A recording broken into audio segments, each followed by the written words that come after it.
Bismillahirrahmanirrahim. Assalamualaikum warahmatullahi wabarakatuh.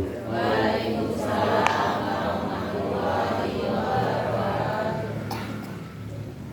Rabbi zidni ilma wa zidni fahma wa qisrah li sadri wa yassir li amri wa hlul 'uqdatam min lisani yafqahu qawli. Amin ya rabbal alamin. Allahumma shalli ala sayyidina Muhammad wa ala alihi wa sahbihi wa ummatihi ajmain. Pada hari ini tanggal 23 Oktober tahun 2024, pada hari ini jamaah Masjid Agung Asta yang saya hormati, yang dirahmati Allah Ta'ala, ini akan saya bacakan kitab Lubabul Hadis. Jadi yang berisi tentang sabda Kanjeng Nabi Muhammad Sallallahu Alaihi Wasallam, Rasulullah Nabi. Ini hadis tentang larangan meminum arak atau khamar. Ini alhamdulillah kalau kita semuanya insya Allah tidak ada satupun di sini. Dan ini pelajaran untuk siapa? Anak kita jangan sampai terjebak. Jadi kita kan masih wajib mendidik anak-anak kita yang masih atau anak entah tetangga dan saudara, jangan sampai terjebak meminum khamar. Karena bahayanya minum khamr itu luar biasa. Jadi bisa bacakan qala Nabi Muhammad sallallahu alaihi wasallam. Bersabda Gusti Kanjeng Muhammad sallallahu alaihi wasallam, "Man syaribal khamr."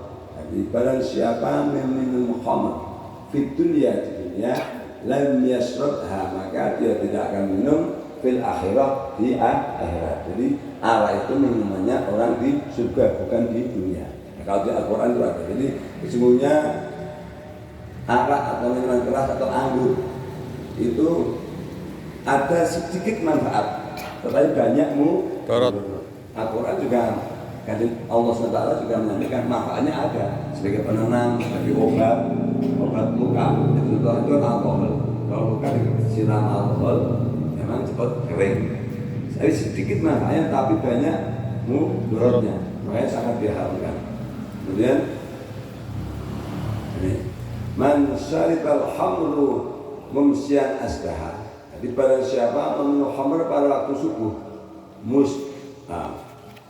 musyrika wa man musyrika, maka dia akan man syaribal khamru mumsiyan, barang siapa meminum khamr di waktu sore, mumsiyan sore, asbaha musyrikan, maka waktu subuh itu jadi musyrik. Jadi kalau waktu subuh menjadi musyrik, jadi akibat minum khamr itu bisa menjadi kita musyrik.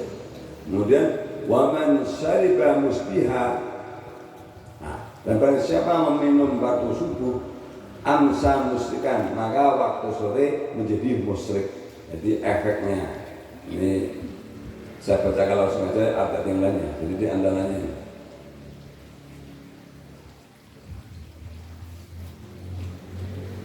Arak adalah ini 276.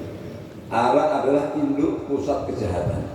Jadi pusatnya kejahatan Molimo itu kan ada maling, minum, zina, kemudian apa itu malak dan sebagainya, itu paling sumber dosanya adalah minum arak.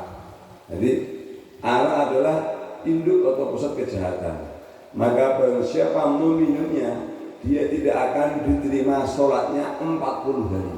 40 hari tidak minum arak, tidak akan diterima sholatnya. Ini pelajaran, jangan sampai anak turun kita meminum khamr. Jadi kalau tidak diterima sholatnya, berarti jauh dari Allah. Dia tidak akan diterima sholatnya 40 hari, dan jika dia mati dalam keadaan arak masih ada dalam perutnya, maka matinya jahiliyah. Bayangkan kalau sampai apa enggak bahaya, jangan sampai. Makanya bagaimana dalam menjaga anak kita dididik dengan agama, disuruh sholat 5 waktu.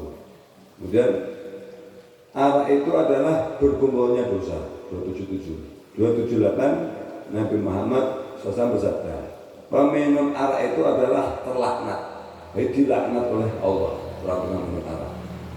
Nabi bersabda, peminum khamr itu seperti penyembah berhala.